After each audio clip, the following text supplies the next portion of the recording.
سلام، خسته نباشید. برنج درجه 1 براتون آوردیم. طارم استخوانی اشرفی فوق العاده. این دیگه برنج درجه 1 مونه. حالا میخوایم که اینو با یک پیمونه به اندازه 1 نفر بپزیم، ببینیم که ری کشیش چجوریه، کیفیتش چجوریه.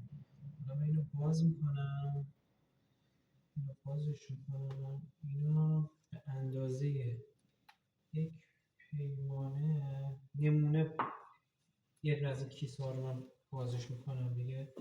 ببینید به اندازه یک نفر میشه انقدر درسته. میریزم توی این شیشه. این به اندازه یک نفر من در نظر میگیرم. اون برنجی هم که من به قول گفتنی برای شما میارم اینه.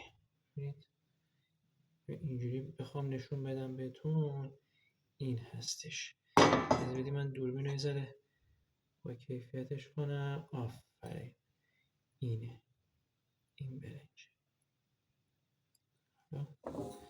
ببینید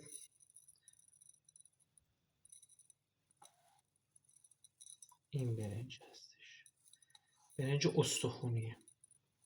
اوکی، حالا اینو من به قول گفتنی تو قسمت بعدی میریزم توی این قابلمه، جوش میدمش که ما در اصطلاح این رو آبکشش کنیم.